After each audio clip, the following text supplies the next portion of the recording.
Hello everyone. Before I start this video, I would like to give a big thanks to today's sponsor, Havoc. Want to boost those long gaming sessions as well as them daily routines? Well, Havoc's energy products got you covered as they are all designed to boost your stamina, sharpen your focus, and keep you energized, making them perfect for those long gaming sessions as well as helping you get through the rest of your day smoothly. All their drinks are formulated with the ingredients such as caffeine, taurine, and vitamin B. Let's take a look at all their energy drinks. Consists of 5 products. They got the lemon love flavor, which is on sale for only $19.99 because of Black Friday and Cyber Monday.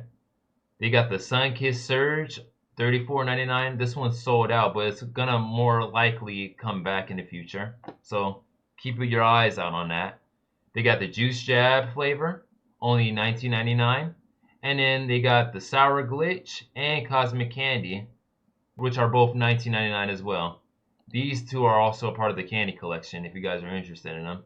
And if energy drinks aren't your thing, they also got Gamer Gummies, which are only $12.99. If you guys want to support me, make sure to use my code NGSensign at checkout to get 10% off on your first order.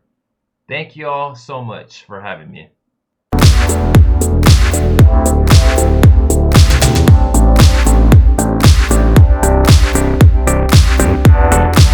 Hello guys, NGSensign here. I know you guys have been wanting me to react to more Rotten Mango videos, and I'm fully aware of it. I've been seeing all you guys blow up my comment sections in some of my videos. I just needed to take a little break off of YouTube because of some things that were going on in my personal life. But I am doing better now, so I will be going back to being consistent on dropping Rotten Mango videos as often as I can. However, I won't be doing the whole Rotten Mango reaction videos like 3 times a week like I said I was going to initially, because after taking like a 3 to 4 week break, I decided that like I want to just make my own content and engage you guys with that instead of just it being consistently Rotten Mango videos. Like I want to be remembered making my own content. I want to stand out my own way. But yeah, I'm still gonna be a reaction channel. Like don't worry. I'm also gonna like do tier lists and do other things though at the same time. So be on the lookout for that. But without further ado, let's get into reacting into this video. This video is titled "What Really Happened on Jeffrey Epstein's Private Jet." This video was uploaded February 7th, 2024, last year. And yeah, this video is an hour and 30 minutes long. So this ain't a series, so you don't gotta worry about no part 1, part 2, part 3, part 4, none of that. So sit back, relax, and enjoy my reaction. I will also provide a link to this video in the description below so you guys can watch the original video. And I will also provide links to my social media accounts, such as my Twitch, my Discord, and also, surprise, surprise, my Patreon. Yeah, I made a Patreon account so you guys can go request certain shows, movies, or anything for me to react to on there instead. Since YouTube has their petty policies. But yeah, let's continue. Bada bing, bada boo. Rotten Mango. If you want to live near the billionaires Rotten in Florida, Mango. you move to Palm Beach. The median home price there is $4 million. And $4 million. Yeah, that is definitely not for the poor. That is for sure the wealthy. But, oh, Jesus. For 3 seasons. Let's carry on. These are like the second, third, fourth, fifth family homes for the ultra wealthy. They're not even primary residences. So even from an early age in this type of area, it is utterly clear who's got it and who doesn't have it. They say that there's 2 types of high schoolers in Palm Beach. The ones that played with American Girl dolls, and then the ones that played with Barbies. American Girl dolls, if you don't know, they look just like a regular doll. You would not even know that it's an... I always found those dolls creepy when I was younger. I don't know what it was about them. But like, as an adult, yeah, they're not so creepy. As opposed to like these newer dolls. I forgot the name of what their brand is, but they basically made them look so realistic. Like they look like actual babies. Just the scary thing. Actually, hold on real quick. Let me see if I can find it. Realistic baby doll toy. Yeah, this thing right here. I know I'm not the only one that's seen this, but yeah, they be making stuff like this. Like, hold on. Look at this. You see how real that thing looks? And this thing is on Amazon for damn $40. Oh yeah, like nah. Nah, that is just creepy right there. But yeah, sorry guys. I got sidetracked. Let's American carry Girl on. doll. They're iconic for having big doll heads and a little bit more on the shorter leg side compared to Barbies, but they can easily cost upwards of $100 for a singular doll. Yeah, A single doll. that's pretty much like them Labubu's that people are going crazy about in this generation, of course. Wow. I don't even think it talks or anything. It's just a doll. And it's a So it's a blind high-end box. doll. Exactly. Barbies you can find for less than $10. Nina went to a school where even Barbies, they were passed down. Most families at her school couldn't even afford more than one Barbie. Most of the students at Nina's school, they're on a discounted or free lunch program that's funded by the government, so they don't see that side of Palm Beach. They get a different side of Palm Beach. They don't have American Girl doll money. And 14-year-old Nina was one of the kids that didn't have it. I mean, at least for now. So her plans, she's going to stay out of drama in school. That's her #1 goal. Work a part-time job, make money, graduate with good grades, go to college, work hard, live. That's literally every life for every college student. I've been there and done that. You know, to each their own. You know, I commend those that continue that lifestyle. But me personally, uh, I really don't know how I managed to pull through. Because honestly, like those were some hard, challenging times. Like when I was in school, working a job and also having to put time and effort into my studies. Yeah, you know, it's definitely not for the weak. But if I did learn one thing from college, you know, I mean, I did learn a whole lot of things as opposed to high school. Because high school, they don't teach you really anything about life. College is usually where it's at, but you know, school ain't, it's not for everybody. It's really not for everybody. Near the water. That's the ultimate plan. She doesn't even have to live next to the billionaires, maybe the millionaires. But Maybe the sometimes when you millionaires. avoid something too much, it comes and it finds you. Nina finds herself sitting in her principal's office with her hair all frizzy, her eyes are red, and the principal is screaming questions at her, and the girl next to her, who looks like she's in just as bad shape, if not worse, and the principal is screaming, "What the hell are you guys thinking? We have strict rules against fighting. No physical violence is ever allowed on campus." Nina's looking at the girl next to her. She's rolling her eyes. And the two girls, they had fought over Nina's boyfriend. I mean, this has been going on for weeks now. Petty They were starting squabble. rumors about Petty each other, shit-talking, love trying to flirt with the triangle. boyfriend in front of each other. And today was just Typical. kind of a particularly bad day. One student in the hallway screamed, Damn. "Cat fight!" and everybody started joining in. And now both the girls' parents are called to the school, and one of the girls has a bloody nose. Which, I mean, in the grand scheme of things, it's not a big deal. Things happen. It's high school. But the She just said things happen. Nah, you know, that shit is very common. Until I remember in high school, like anytime there was like the popular kid group, or there was that one kid in that group that was like the good looking one. Yeah, all the girls would go crazy over that one dude and fight each other into like a bloody pulp just so they can get hands on their Instagram or their phone number. Well, they don't really like getting phone numbers nowadays. I mean, it's all about exchanging Snapchat and Instagram. By the way, I do not really fuck with Snapchat, even though I noticed down on the bottom of my corner of my screen is my Snapchat user. I might actually change that because Snapchat is a freaking sneak link app. I just don't like using it anymore. principal decides to go through both of their backpacks, and in Nina's wallet, they find $300. Nina goes to a school where Damn. most students are on a discounted lunch or free lunch program. Where did she get $300? This is not a high school near the water where kids are given that allowance for the weekend. This is a school with a C rating. So the principal straight up asks Nina, "Where did you get this money?" Nina doesn't respond. She keeps her head down. Nina was way too young to be stripping. That was clear. Besides, the $300, they were in crisp $20 bills, not crumpled up, lotion-covered ones or fives. Drugs? And she's 14? 14. 14 doing all that? Maybe it's drugs? Nina's That's parents horrible. are like, well, it's definitely not us. She didn't get it from us. We didn't give her $300. We don't have $300 to give. So Nina's parents get to the school and they keep begging her to just tell the truth. Where did you get this money? It's okay. You're not going to be in trouble. They wait and they wait for Nina to respond. She's crying and the words are starting to come out of her mouth and it's coming out faster than she can even think, and they're all kind of jumbling together. I gave this old guy a massage and he paid me for it. It was weird and scary. He was really old. He had this white hair. Oh, hell no. Oh, hell no. And that person is obviously Jeffrey Epstein, that sick fuck that for some odd reason Elon Musk kept secrets of. Are we just not gonna are we not gonna forget about that? He was really fit, like some sort of jock, and he was fully naked, and I saw his... He like, I'm not sure if you guys remember the whole Twitter debate that him and Trump got into months ago.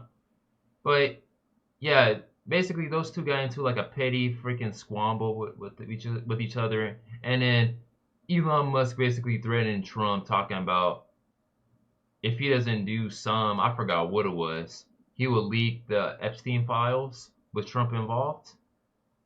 I'm just like, bro, that makes you look bad too, because you know all the sick stuff that they were doing, but you choose not to reveal it to the rest of the world. Like, really, dude?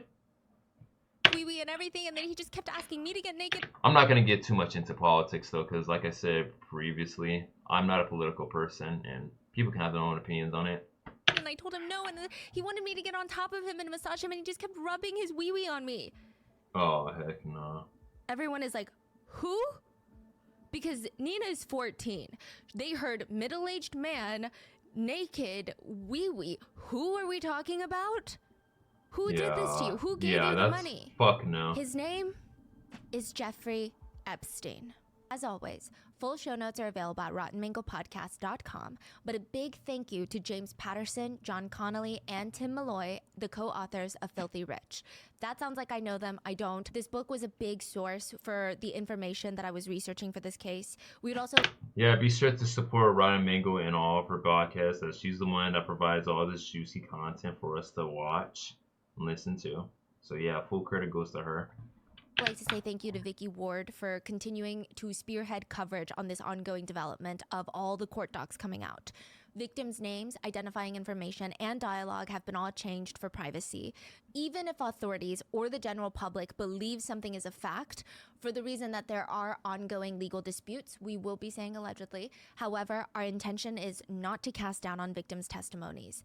In fact, some victims have bravely given first-hand public accounts that can be found online if you would like to read the victims' testimonies from themselves. Any and all theories mentioned in this entire episode are purely my speculation, netizen speculation, and things gathered from the internet. Now, with that being said, I also would like to make it very clear that all the details of today's episode can be found online. We are not investigative journalists, and we have not gone directly to the victims or the sources.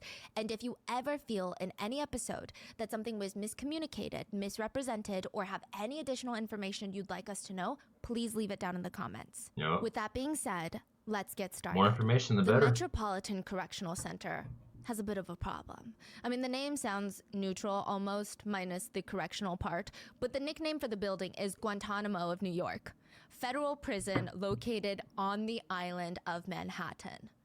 But that's not the problem. The bad marketing of being the Guantanamo of New York doesn't even faze them. They don't care. It was the plumbing that was the issue.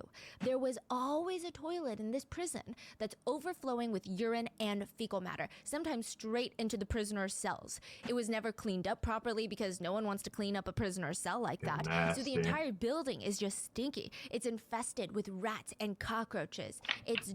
Oh, nah. Oh, fuck no. Bark, it's humid all the time, and the smell makes your eyes water. Prisoners would show up to court. Your Honor, a rat ate my paperwork. They weren't even lying. A rat ate my attorneys paperwork. would be like, no, really, there is a rat problem, and the rats are eating our client's paperwork from that prison. Nah. And in the south wing of this correctional facility, the setup I know that's not funny, but like it's also hilarious to me. It's disgusting. It's so disgusting thinking about that. Was 2 inmates per cell, monitored every 30 minutes by 2 guards who do rounds. These inmates get to shower once every 2 to 3 days. They have a singular hour of recreation time per day. That's it. And it's not like general population in prison where it's probably, I would say South Unit is more similar to maximum security. In the South Unit, there's only 8 cells per tier and 6 separate tiers for the unit. Now, the inmates in South Unit, they're heavily watched. But you can just never be too safe. You can never be too sure in prison. August 10th, 2019, there was a problem in that prison. Inmate 76318-054 refused to eat breakfast. At around 6 a.m., 2 guards, Noel and Thomas, they're going down the cold hallway pushing breakfast into the cells. So they'd have this little dim sum looking cart and they'd push the breakfast in and then go on to the next cell. And the 2 guards, they stop at this one particular cell where the inmate is refusing to come to the door and grab their meal. Hey, come to the door. Come to the door. Hello. No response. No movement. The guards, they look at each other and they decide, okay, we gotta go in. They unlock the cell door, they rush in, and they see inmate 76318-054 suspended from the ceiling. Thomas starts lifting the inmate from under his arms, dragging him down to the corner of his cell. He lays him on the ground, starts performing CPR. He's like, breathe, breathe, you gotta come on. We're gonna be in so much trouble. Noel stayed near the door, about 1 foot away from the cell, and activated the medical emergency alarm. The radios start calling out throughout the entire prison, body alarm on South, body alarm on South. Jeffrey Epstein A whole was freaking pronounced riot dead in at there. 7:36 a.m., August 10th, 2019, after spending 36 days in prison. The official answer is that Jeffrey Epstein, offender with dozens of allegations of child trafficking against him, could not handle the sound of the broken toilets and his impending future as a prison inmate, so he self-exited. But people online, they have different theories. One theory is that someone powerful on his so-called list of important industry and world leaders that he kept close by, they wanted him to die with their secrets. Another theory explores the idea that that's not Jeffrey Epstein at all. The man's almost worth $1 billion. If he wanted to face... I don't understand how people would be coming up with conspiracy theories like that, talking about, oh yeah, that wasn't him, that was his evil clone, or some shit like that. Like, who are you the one to decide that? Like, I'm not gonna sit here and like deny because I'm a firm believer when it comes to a lot of things now, but not when it comes to shit like that. Like, I don't understand why someone would pretend or fake their death. Well, in his case, I mean, he's done a lot of sick shit. So there could have been a possibility he did fake his death. But no. But I do know that, well, what was it? People would like to speculate that artists such as Michael Jackson, Prince, they'll sit here and say that they didn't die, even though we also on the news that they died. Like, really? fake his death in prison, he could fake his death in prison. There are a lot of theories surrounding the very suspicious death of Jeffrey Epstein, and a lot of questions. Who would want him dead? How would they even kill him if he's in prison? Was he running a trafficking ring for the wealthy? Were the ultra-wealthy sacrificing children in rituals? Only time will tell. And for some reason, all roads... And as we can see, we're living in a time where a lot of sick, crazy stuff is revealing itself just naturally. That's how life goes. You can't keep anything hidden for so long because it has this way of working around and creeping back up, haunting you. So that's why they say you reap what you sow. Can't do bad things and expect karma or nothing to come back, bite you right back. Even if you die and you have some secrets, that shit is bound to get revealed. If you did something bad, that's just how it is. Back to Epstein's private island. The ones that locals call Pedophile Island. People always I joke wonder if about she did a living in Stephen broom closets in Hawking's New York City. video. I mean, how you can sit in your bed and then wash your dishes in the That guy kitchen was sink also without bad, getting up from your apparently. bed. That's like the running joke. But Jeffrey Epstein didn't live like that. Not in the Upper East Side. In the Upper East Side, there is a 9-floor townhouse that's 51,000 square feet. And at the time, it was valued to be over $51 million.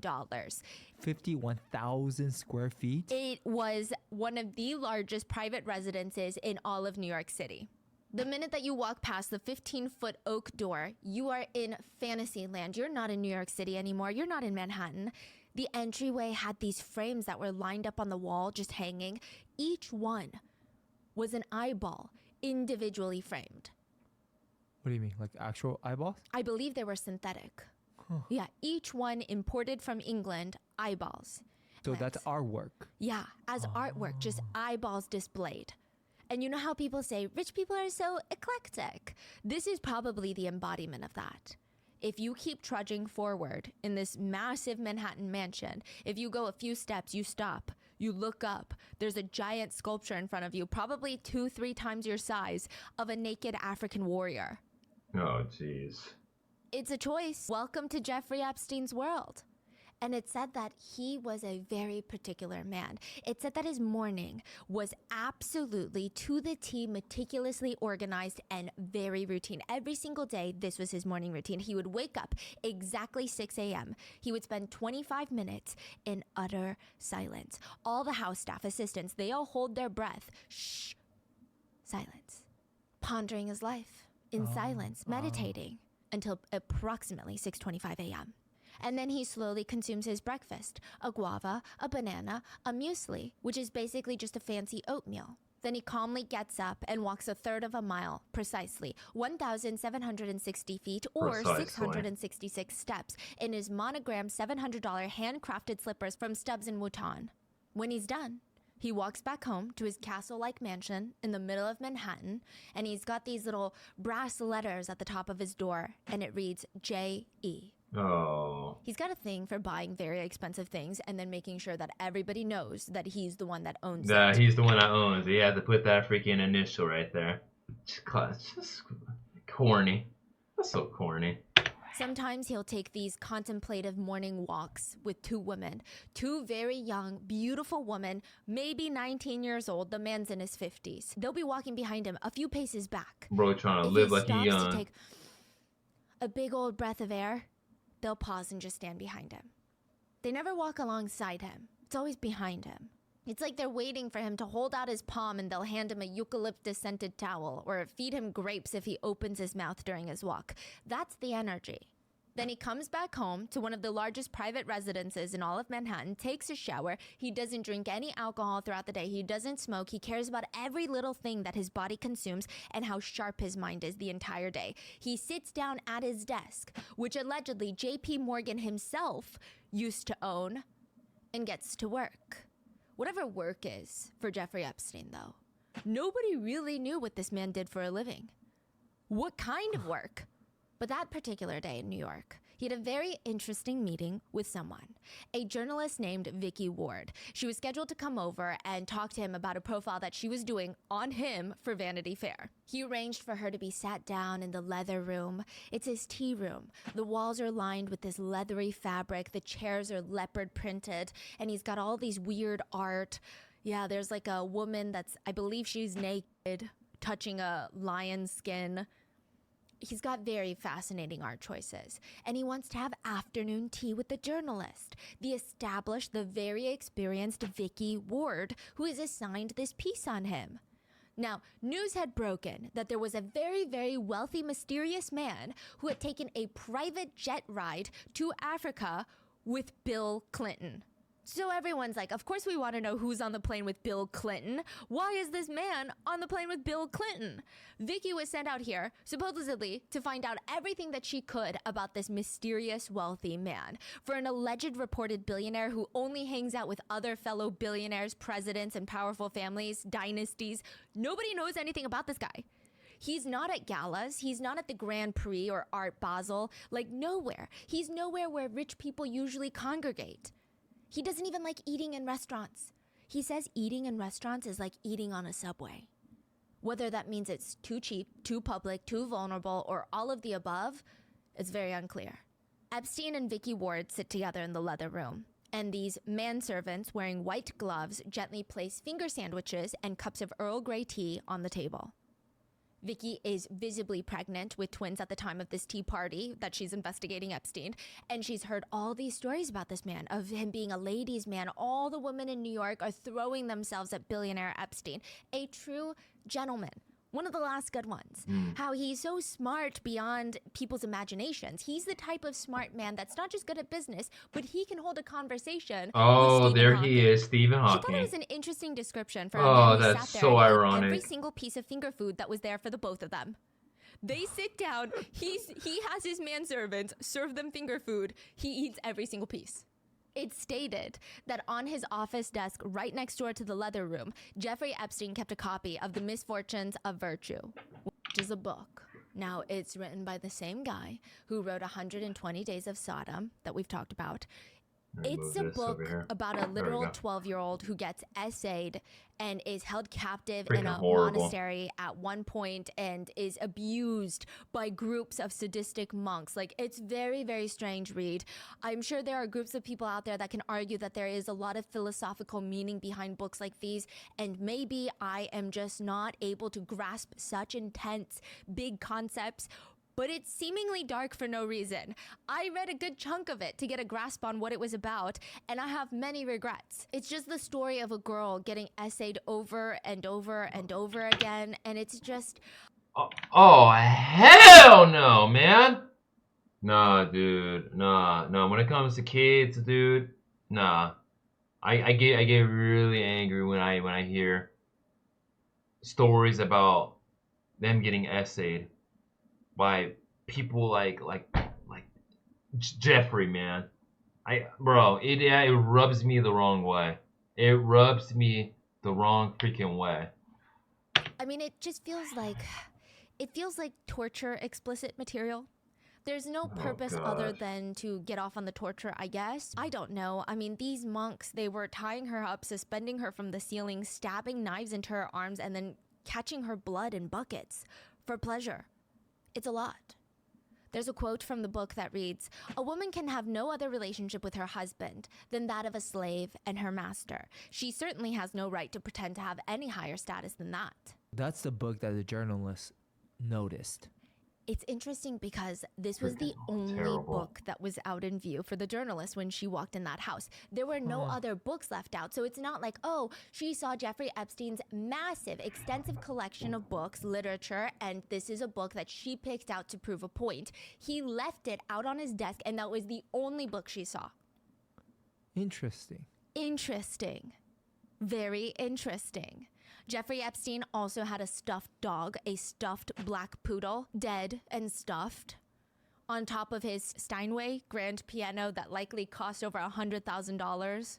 Oh, so it's like a real dog that passed away. Yeah, and then stuffed. Preserved. I mean, who is this man? He owned the largest private residence in Manhattan. He owned an $18 million ranch in New Mexico that he called Zorro. It was 33,000 square feet. He owns a mansion in Palm Beach, an upscale condo in Paris, a house in Ohio. He owns a helicopter, a total of 5 planes, including a Gulfstream, a Boeing 727, which has a trading room apparently. This is where President Clinton flew to Africa in.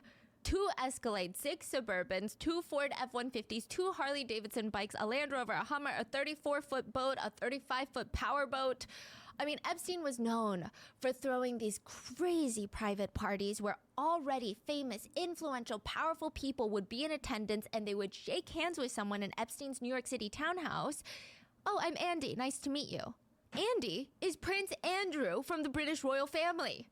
So everyone's like, how does Epstein know Andy? I mean, Jeffrey Epstein seemed fake, like a caricature of a terrifying but weird billionaire. It's stated that Epstein would be seen around town going to movie theaters. Yeah, he does seem like a character, 3 to 4 all right? girls with him each time, and they would take turns massaging him. Not just his shoulders, but like everywhere. His arm. I seen that in a South Park episode, but except they over-exaggerated it as, you know, the typical South Park fashion. It was of course the little girls giving him massages, but they did They did some crazy shit, and they did like a parody of Dora the Explorer. It was a crazy episode. But oh yeah, arms, back, legs, this is a just in the middle horrible of the theater, in the situation. middle of dinner, wherever. Wow. According to one source, Epstein would brag about going into insane asylums because he, quote, liked to fuck crazy women. We don't know if this is Really? true, but he bragged about it. So needless to say, it was going to be a very interesting meeting between the two, the journalist and the supposed billionaire. Previously, one reporter received 3 threats from Epstein while they were working on a piece on him. 3 threats? The message being, I better like the piece, and if I don't, things are going to happen to you.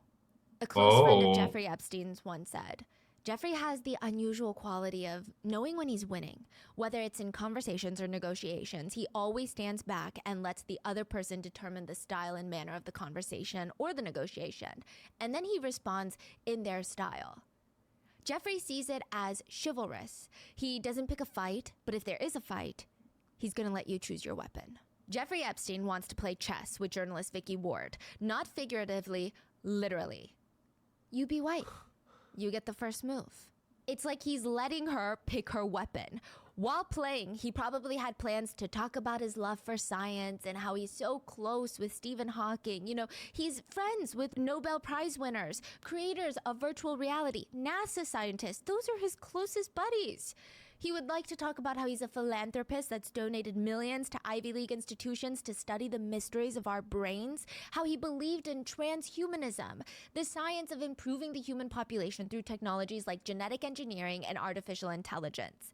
I don't know how you guys want me to react to this, because like I already knew most of this already, but like even if I didn't know any of this, dude, I would be genuinely just disturbed, sickened by this. But I mean, I still am sickened by this. I mean, this is some crazy shit just hearing. I I don't know what to say, man.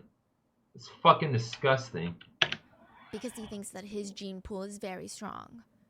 In a session at Harvard, Epstein said he was hypercritical of efforts that were aimed at reducing starvation and providing healthcare to the less fortunate, because he believes that that would just lead to overpopulation. He's basically saying, let them starve to death. He probably didn't want to talk about all that with Vicky, though. Bastard. Okay, it would be a lot more fun to talk about how former President Bill Clinton's spokesperson had said about him, Jeffrey is both a highly successful financier and a committed philanthropist with a keen sense of global markets and in-depth knowledge of 21st century science. Or about how former President Donald Trump stated about him, I've known Jeff for about 15 years. Oh, Terrific there's guy. Trump right He's there. a lot of fun to be around. That sounds like the type of thing Jeffrey Epstein would want to focus on.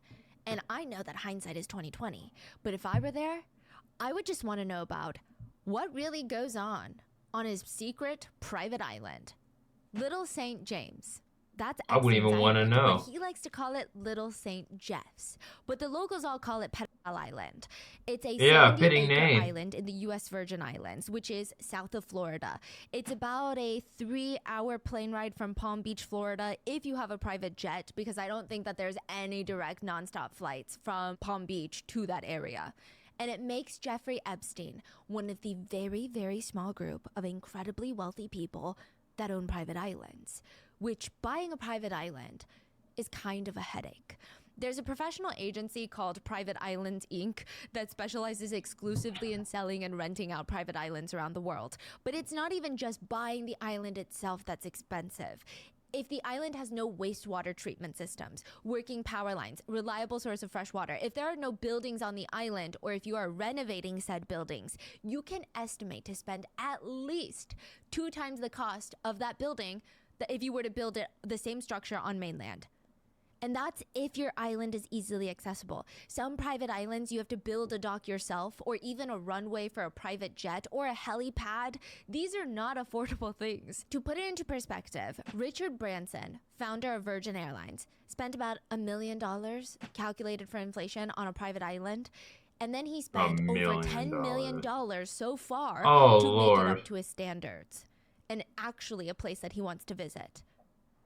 The shit that rich people would be doing with their money just needs to be studied. I mean, you know, it's like what they say though, you know, however much money you make, you know, you have the right to spend however way you want to spend it. But man, some of you rich folks, bro, you guys be spending it on stupid ass shit that does not pertain to anything at all. It doesn't even benefit you guys itself in any kind whatsoever.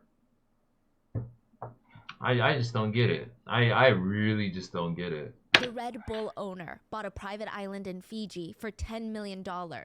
Oh yeah, speaking of Red Bull, here's a funny off-topic situation. So a friend told me that some dude drank like 5 cans of Red Bull, and you know the typical commercial or slogan that Red Bull gives you wings.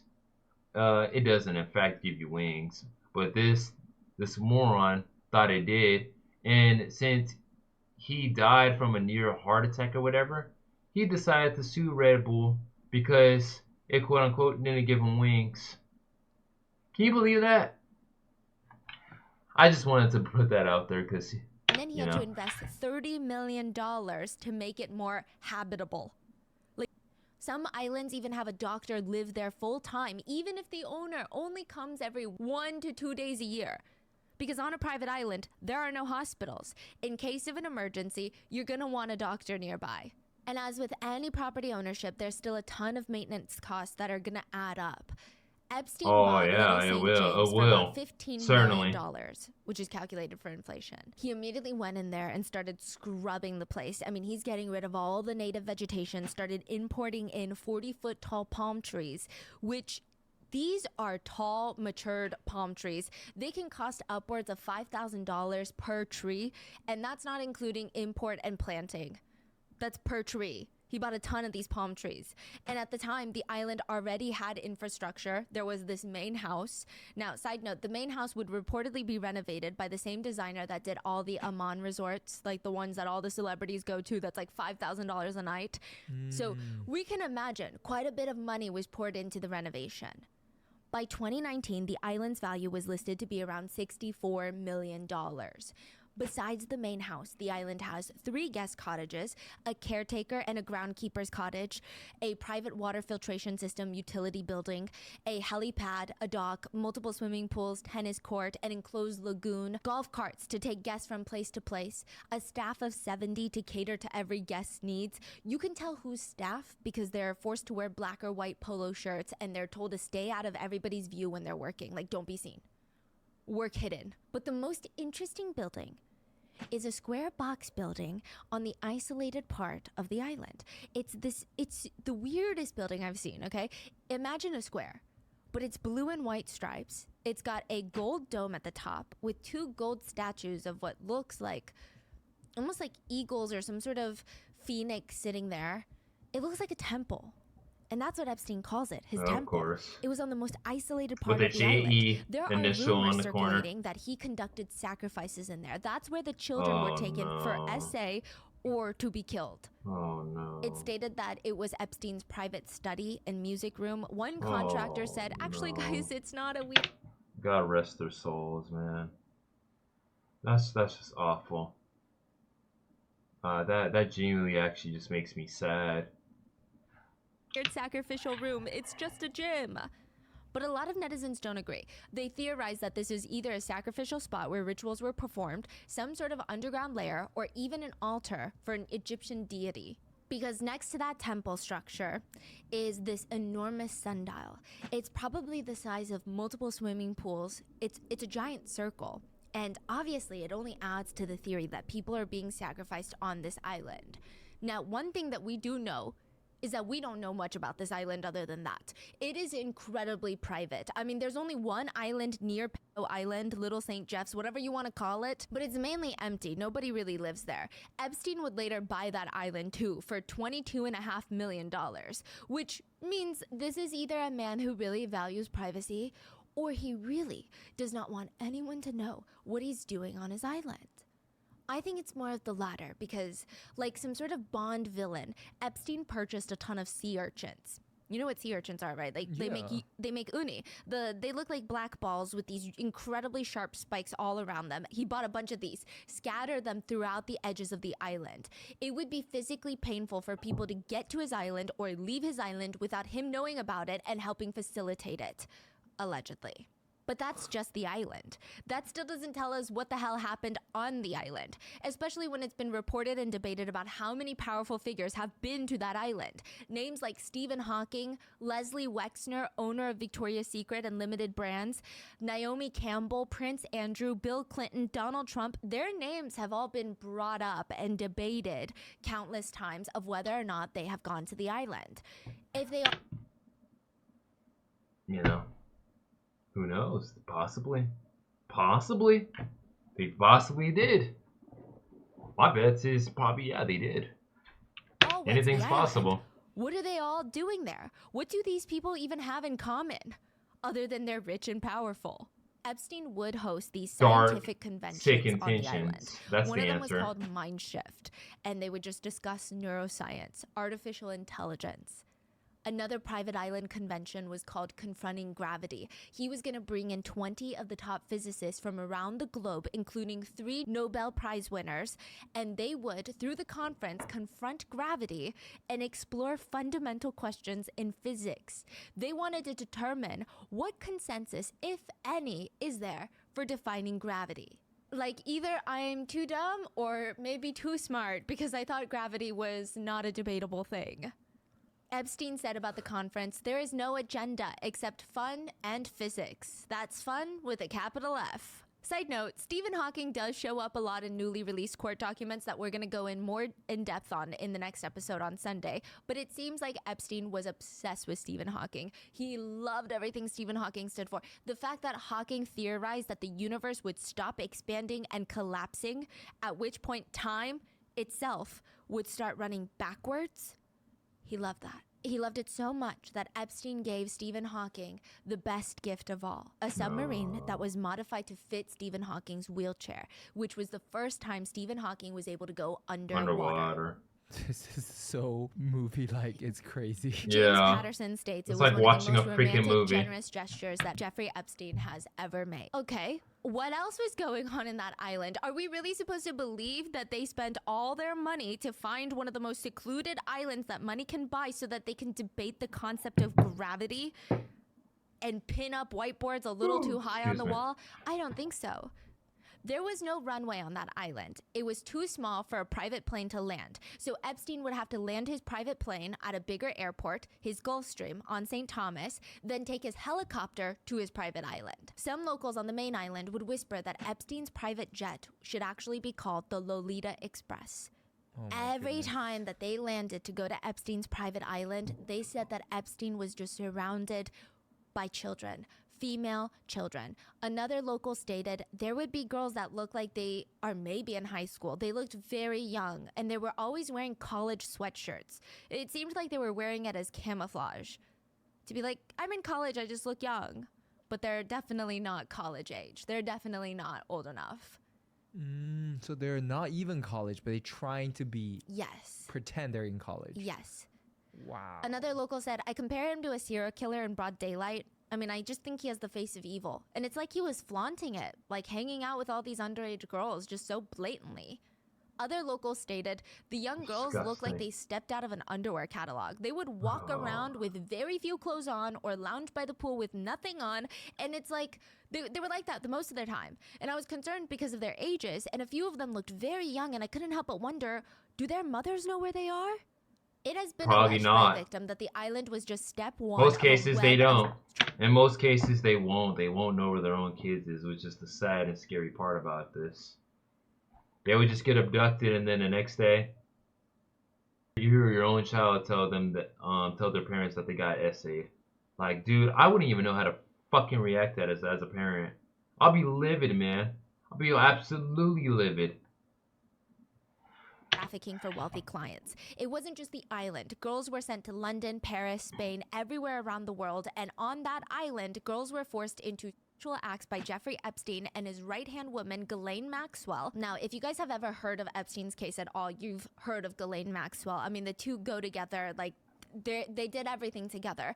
Two This peas in a episode is pod. focused mainly on Jeffrey Epstein. The very next episode that we're I, sending. I didn't hear anything that the woman did, but if she participated in sick acts, then yeah, that is wow, that's horrible. Her ass is going to hell too.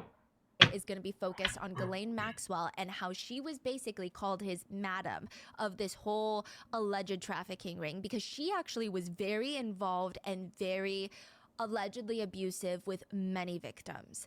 She is said to be a ruthless woman. Oh. The victims stated they were forced to have intimate relations not just with Epstein, but allegedly with other wealthy men from all different industries. It's been stated that some of these victims were just as young as 12 years old. That's Allegedly, horrible. Epstein would try and get the girls to be his little spies. He wanted intel and blackmail, not just on the girls, but on the other wealthy men that they were forced to sleep with. It's rumored that every inch of that island was being watched. There were cameras in cabanas, in the buildings, out on the patios. It was said that you weren't safe, not even in the restrooms. There were cameras in the restrooms, and if you try to escape, which we're going to cover in the next episode, someone tries to escape the island, very, very bad things happen to you. There are a lot of theories about this island. Satanic rituals, sacrifices, underground tunnels, and all of these theories will be fully explored in part. I knew some demonic shit was going to be involved in this. Not even surprised. That's Hollywood for you. All these politicians and all this, man. I'm not saying everybody, every politician, every political person participates in witchcraft and demonic rituals and stuff like that. But I'm going to say this right now. The majority. The whole system is corrupted for a reason. You gotta stay monitored and stay prayed up, because we live in a spiritual warfare. For those that don't believe in the Bible or anything like that, I mean, you know, I can't speak for everybody on that. But for those that are firm believers, you guys know what's up. 1 and part 2, but just remember, this is the tip of the iceberg. A close friend of Epstein told Vicky Ward, the journalist, that honestly tried to warn everybody about Epstein from the get-go. They told her, you think you know Epstein, and then you peel another ring off the onion skin, and then there's something else extraordinary underneath. He never reveals his hand. He's a classic iceberg. What you see is not what you get.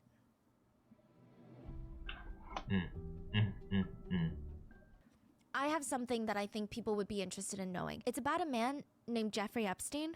Aria tells them that she knows Jeffrey Epstein, that she's been at his Palm Beach estate, and she knows what goes on in that so house. Creepy. So this is not his New York City estate with his eyeballs on the wall. This is a You complete can tell that there was house in something Florida. wrong with him. To get into Jeffrey Epstein's Palm Beach Like, estate, seriously. you have to get past the gate, past the guard, enter through the side door, which opens up to the kitchen. Usually there's a housekeeper doing dishes there. Then if you want to go upstairs, you take the winding staircase with pink carpets and you head up. Upstairs, the hallway is lined with photographs of naked women. And again, because it's a very expensive house, like $18 million, I guess you could say it's eccentric and not weird and serial killer-y. It's up for debate. The house itself has this weird edge of coldness. Not in the billionaire lair, evil Tony Stark kind of way, but some parts of his house seem like a hospital. Some guest rooms almost look like doctors' offices. Then perhaps you walk straight into Jeffrey Epstein's bedroom. The whole room seems off. There are these hospital-looking machines next to his bed. What It's the hell likely is for all sleep this? apnea, but they look Bro, this is like some shit that that was in that one movie called Get Out, that Jordan Peele movie. intimidating. You've got a massage table in his bedroom. There's this wooden cabinet on the side that's filled to the brim, like bursting with rubber toys and just adult toys. The whole cabinet. Next to his bed, Jeffrey Epstein has peach-flavored Joy Jelly lube. In the bathroom, there's soaps shaped like private parts of, all the different private parts. There's more bottles of Joy Jelly, peach-flavored, mango-flavored. You open the door into his closet, and inside his dressing room, there's more photographs of women, of girls that all came to his house. They all look incredibly young, and most of them are nude. He's got DVDs, strictly B-list movies for some reason, stacks of UFC fighting tapes, books from Amazon. Man. One is titled Slavecraft, Roadmaps for Erotic Servitude, which is otherwise, I'm sure, a perfectly fine book, but it's Epstein, so I'm not sure he's using it as intended.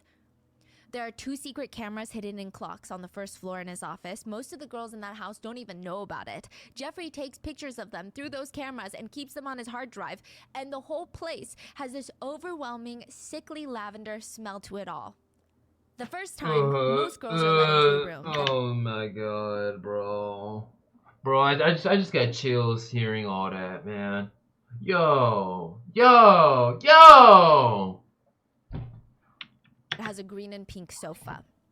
Next to it is another giant wooden cabinet that's filled to the brim with toys. There's a mural of another naked woman inside the room. A massage table is in front of the couch, and most girls are led up there by another young woman, an assistant. Just wait right here. He'll be up in a minute. There's a sense of fear and nerves when it's the first time because it's just a massage, right? Like, you just give some guy a massage and you get paid for the massage. I mean, everything in the room clearly indicates that it's not a massage, though. There's photographs of young women posing naked. I mean, one of them shows a girl that's clearly not of age, and in the photo, she's smiling, but there's this strong undertone of anxiety on her face, and she's pulling off her undergarments while smiling at the camera. It's just weird. Aria was starting to feel a little bit on edge. It was her first time there. She was honestly just there because Hollister's pay is not great. Hollister pays like $6 an hour. And she had all these plans to go camping with her friends this summer, and she was telling her coworker about it. And the coworker is like, oh, you're trying to get plane tickets? You're not going to get that out here. It's $6 an hour. I can get you a plane ticket like that in 2 hours. What are you talking about? Oh, you just go give this guy a massage and he'll pay you like $200 for 45 minutes to an hour.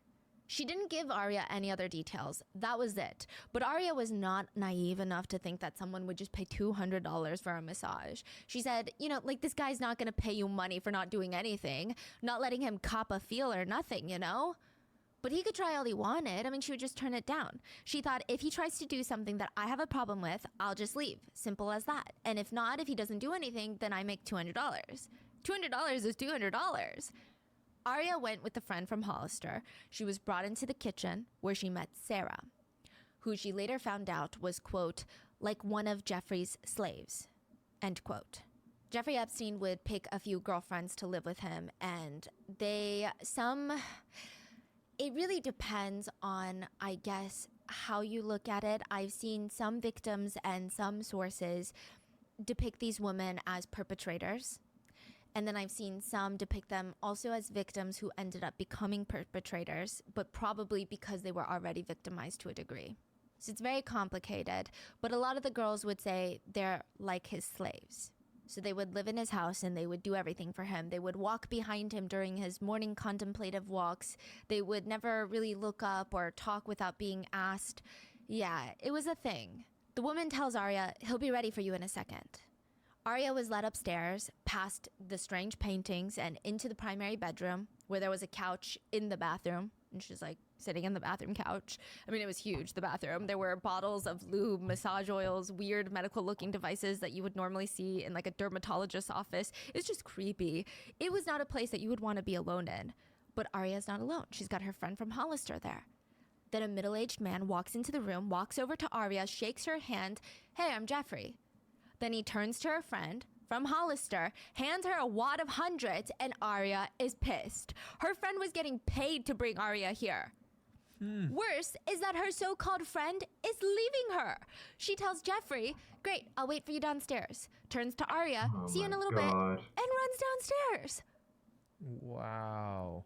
Wait, so the friend was getting paid? Yes. Hundreds of dollars. Like $200 for each referral. Aria feels like she's got no choice but to give this guy a massage. So she starts massaging him with the massage oils, and he just keeps whining, take off your skirt. She's like, no. But he keeps going. Come on, you're not showing anything just by taking off your skirt. He ends up pressuring her into it, which is illegal because she's 16, but regardless, he talks her into it and she takes off her skirt. Then he forcibly starts touching her. She tries to tell him to stop, but he keeps going and demanding that she now take off her shirt. In the end, Aria felt pressured to undress, but she kept her undergarments on. He kept groping her chest area, then finished by wiping himself off on a towel. So he was like He paid her $300 and she went home after 40 minutes. And just to put a quick disclaimer here, I'm using words given to the officer by Aria, but I don't think that he talked her into it or convinced her. I would consider it straight up force. She's 16, he's a middle-aged man, it's illegal. So even if he, quote, talked her into it, it's still illegal. Second, $300 for 40 minutes. In many professions, that would be considered an incredible job. But this is not a job. This is illegal. And the girls were way too young to realize how traumatic those 40 minutes would be and how it would stick with them for the rest of their lives. But he knew that. He exploited that. Aria was 16. From there, Aria told officers that she frequently visited Epstein's mansion and gave him massages.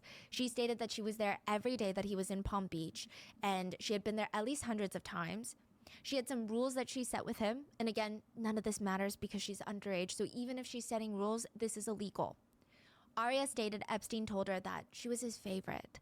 He ended up buying her a new car, bought her plane tickets for trips, gave her shopping money. Sometimes she would go over to his house and there would just be a giant bag of lingerie from Victoria's Secret just waiting for her, like $1,500 worth of stuff.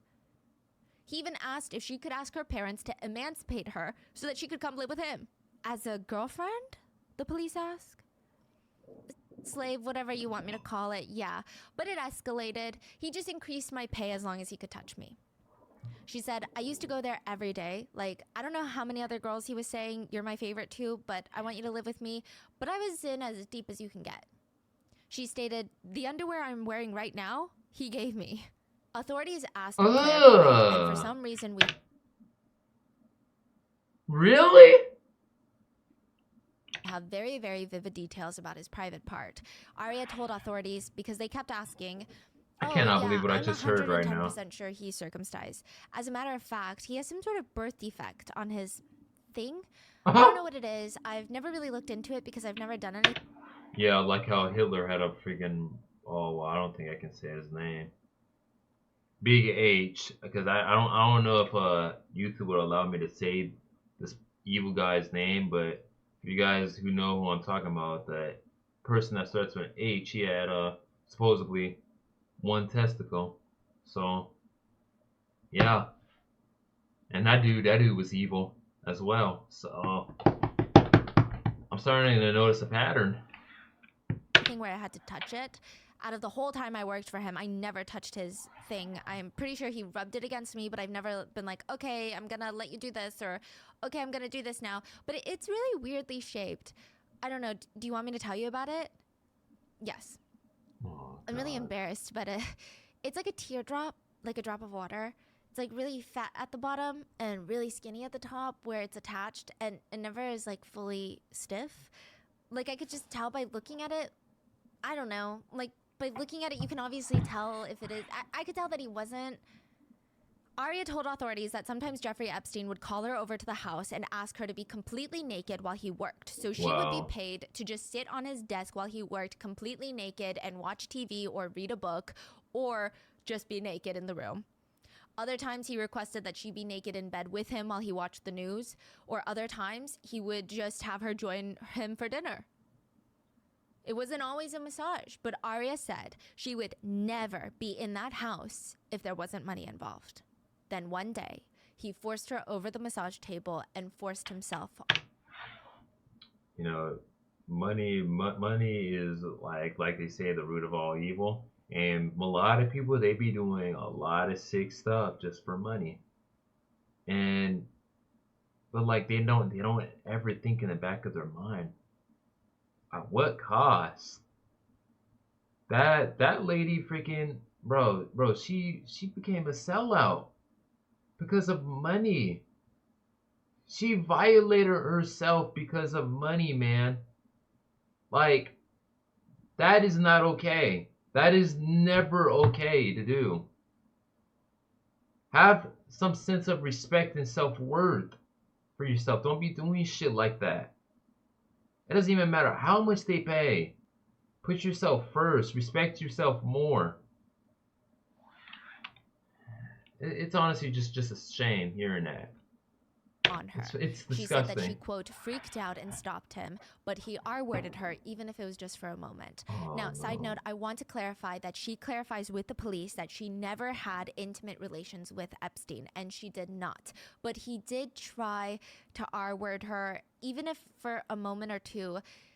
And I say that because he was victimizing her. She was so young when she was giving her statement to the police. I don't think that it's settled in yet, because there was a really heartbreaking part of her questions with the police where she just kept asking, wait, is this like our word?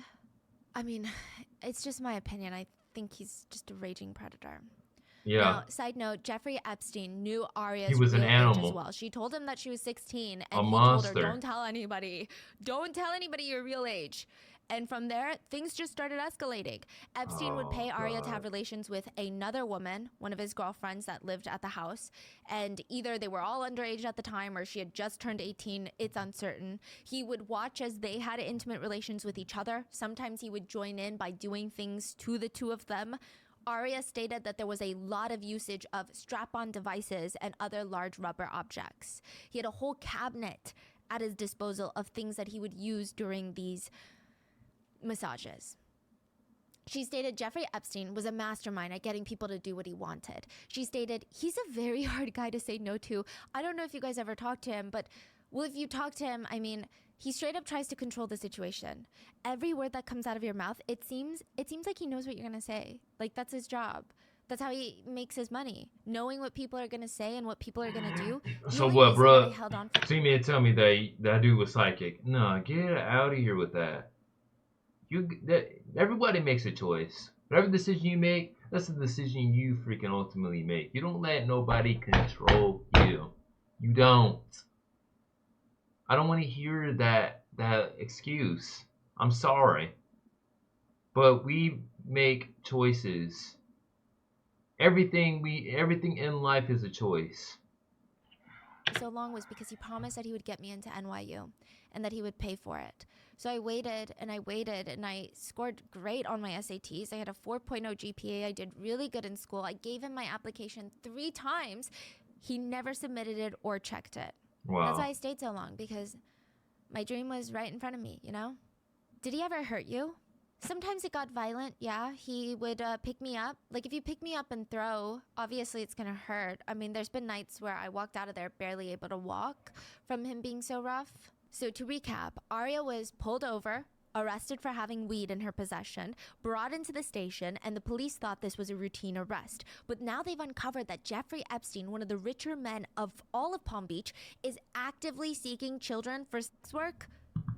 Aria looked at the detective near the end of the interview and she said, Jeffrey's gonna get me. You guys realize that. He's gonna find me. He's gonna figure this out and I'm not safe now. You understand that, right? I'm not safe. Do you know what the golden rule is? It's very simple. He who has the gold makes the rules. And in Palm Beach, there's a lot of rule makers. To give you an idea, their local newspaper, the Palm Beach Daily News, the front page news for them is usually the most recent charity ball or equestrian horseback riding event or some sort of gallery opening. It's a place where nothing really happens and everything happens. And there is a busy time even for the police. They call it, quote, the season. Winter time in Palm Beach. That is when all the rich billionaires with their 5th vacation homes come into the town. They leave snowy New York, rainy Paris, come to Palm Beach where the temperatures sit comfortably in the 70s, and they throw parties. It is the season.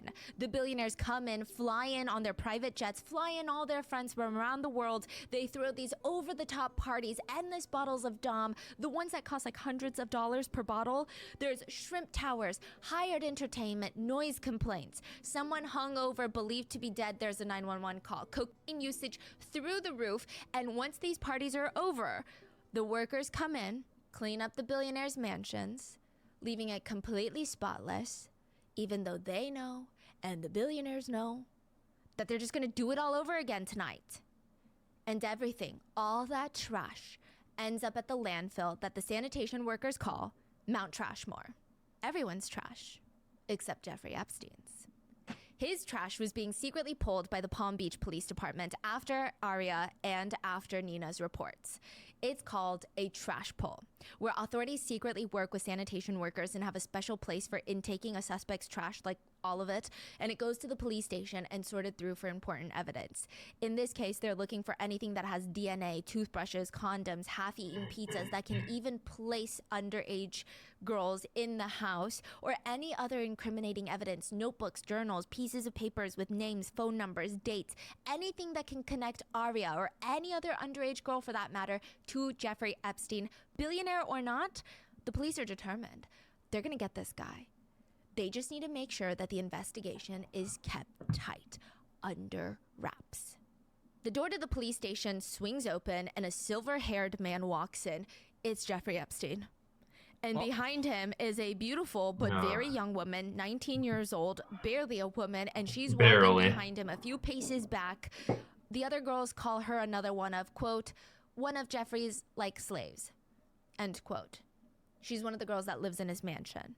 She's walking behind him, head down, staring at the ground, and all the officers are staring because it's such a strange, alarming sight. It looked like she's used to not talking or even making eye contact unless she's addressed, which can never be a green flag.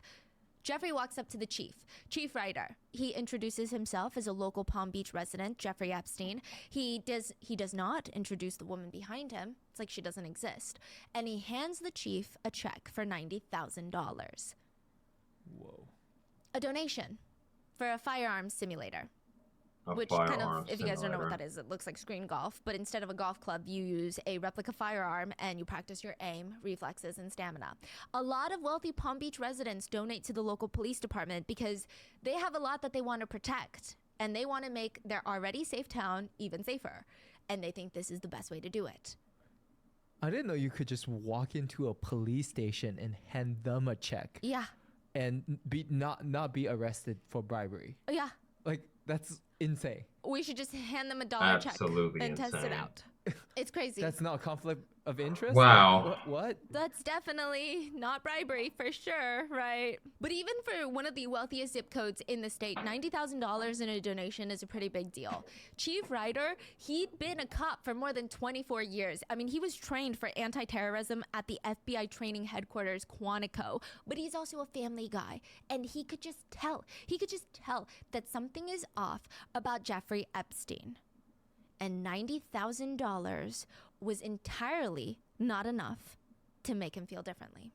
The authorities have a report of something that sounds very much like the R word from Aria, but it's not enough to get someone of Jeffrey Epstein's caliber. I mean, we hear about normal people getting away with SA all the time. Now, add a few hundreds of millions of dollars, if not $1 billion, into the mix, Jeffrey Epstein is practically untouchable. Chief Ryder even warned his squad, cross your T's, dot your I's, Epstein's attorneys can eat us for breakfast, lunch, and dinner if that's what they want to do. And if you're going up against someone like that, which is what the police have every intention of doing, you have to know everything about your opponent. You don't go into a fight blind. And they know nothing about Jeffrey Epstein. For a very rich guy, he's incredibly mysterious and private. Nobody even knew what he did for a living.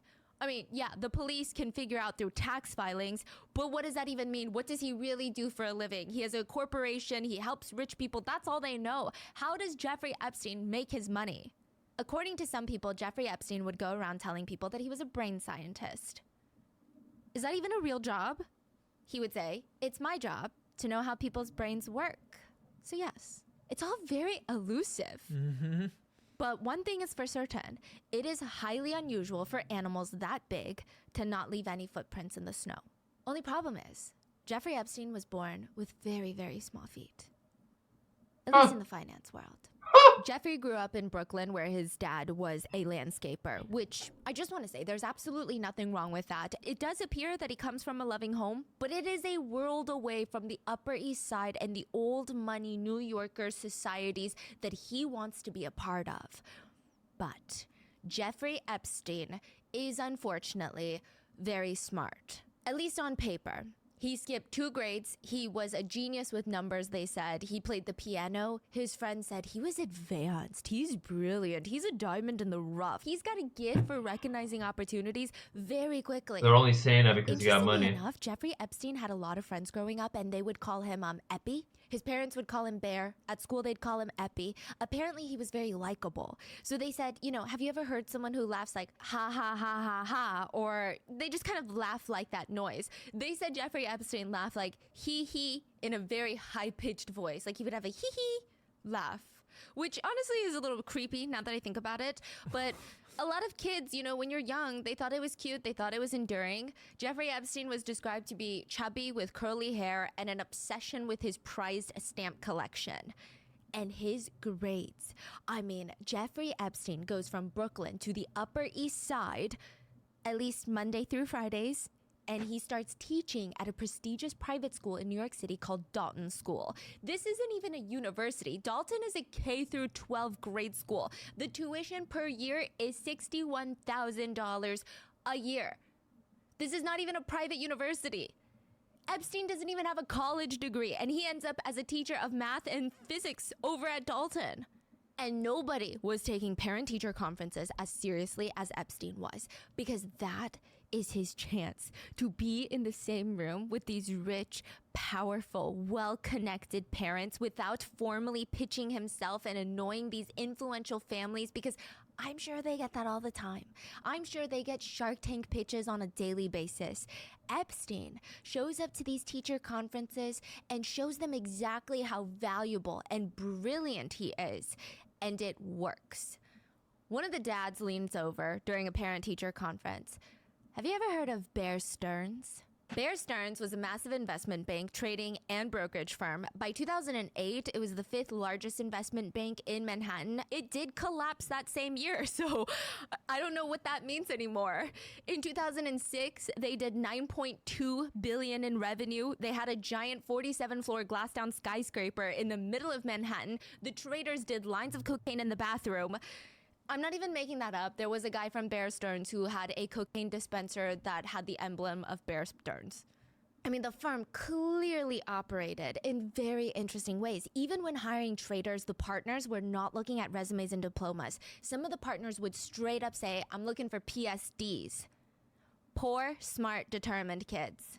PSDs. Jeffrey Epstein was a PSD when he joined Bear Stearns. He starts trading and sleeping with one of the partner's assistants immediately, and he is exposed to a whole new world of money. At these firms, money is no longer even money. It's just numbers on a screen that go up and down. When it goes up, you're happy. You make money. When it goes down, you're sad. You do another line of cocaine, and you get back at it. After 5 years there, Epstein takes his $250,000 bonus that year, resigns from the firm conveniently right before the SEC starts an investigation into Bear Stearns, which is suspicious to say the least. He was questioned multiple times by the SEC. And from there, Jeffrey Epstein finds himself being a bounty hunter. Jeffrey Epstein's real taste of money, like first real taste, because to him, $250,000 is not real money. It's not enough. He actually blew through it so quickly that he had to stay on people's couches. He didn't even have a place to stay. His first real taste of money was through a woman named Ana Obregon. And she's this beautiful Spanish actress, model, socialite, and normally very, very wealthy. But her dad was about to be out hundreds of millions of dollars, potentially. We don't have an exact figure, but Anna's dad invested in a scheme, and now his money is at risk of being gone forever. So Anna reaches out to Jeffrey Epstein and is like, hey, I heard you're good with numbers. I heard you're good with tracking things down. I need you to help my dad. Hunt down my dad's money. If you recover it all, I'll give you a good chunk of it. Oh, wow. A bounty hunter. Epstein worked Yeah, with the pretty much a SEC bounty fraud task hunter. force, probably the same That's just insane. task force that investigated Bear Stearns and Jeffrey Epstein by default. And now he's on their side, trying to get Anna's money back. And it worked. He found her family's money being held in a bank in the Cayman Islands, and it's unclear how much money he recovered, but it's suspected that Anna gave him a hefty commission, likely in the 7 figures. This is Jeffrey Epstein's first taste of big boy money, and he's not going back. It's argued Epstein did have a way with numbers. He was really good at it. He would use it to find ways for the ultra-wealthy to not pay taxes. That is what Epstein genuinely did. Tax evasion. His whole business model was pay me $50 million or pay the IRS 10 times more than that. So I'm going to find, it's not tax evasion. I guess they're legal loopholes. Jeffrey Epstein seemed to have this lifelong habit, though, where he would promote his girlfriends. He would somehow date some of the most beautiful women in the world, not even subjectively, but literally objectively. He dated Miss Sweden for a while. He would date these incredibly beautiful women. I mean, they're completely out of his league, and then he would promote them to be his friend. He would break up with them, but he always told them, no. Think about it like this. You're going up the ladder. You're not going down the ladder. You're graduating to a better tier. You're moving from lover to friend. That is better. Relationships are nothing. There's beautiful, hot women all over this island. Friendship is precious. That's how he always framed it, and it worked. Epstein would remain close with all of his ex-girlfriends. One of his ex-girlfriends stated, "There is nothing but nice things that I can say about this guy." Even an old high school girlfriend remembers getting a call from him out of the blue. This is both when they're in their 50s. They dated 30 years ago in high school. He calls out of the blue without talking to her for decades. And he's like, "You know what? You came up in a conversation recently and I was just thinking about you." He's like, "Yeah, it was my birthday party, my 50th birthday party. And I had all these pictures of me when I was younger. And, because we dated, I had a picture of you on the beach. And my friend was pointing at your picture. And I thought, I bet she's got a big ass now. What? You want to come What? over?" No And after way. decades of not talking, she went over to his Manhattan mansion, and Of it's course. like nothing had Money talks. Like I said, money freaking talks. Toss all that shit right out the window. changed. Friends forever.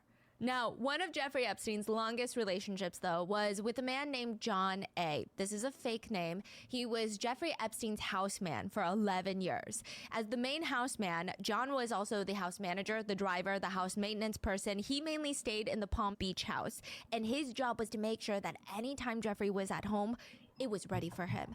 If anyone had a first-hand look into what went on in that house, it was going to be John. He said, I think Jeffrey was probably very sore, because he received 3 massages per day. 3 massages by 3 different women per day. And every year, those masseuses, they got younger and younger, and they would always be led up to Epstein's room or bathroom where he would have a massage. But sometimes John would go in there afterwards and find these long rubber devices or massagers that would be in the sink that he would have to Disgusting. wash off and put back into the wooden cabinet. Now, in comparison to all of that, this new errand that he was sent to run, it seemed very easy. All he had to do was drop off flowers to one of Mr. Epstein's girls. He thought it was going to be the easiest task in the day.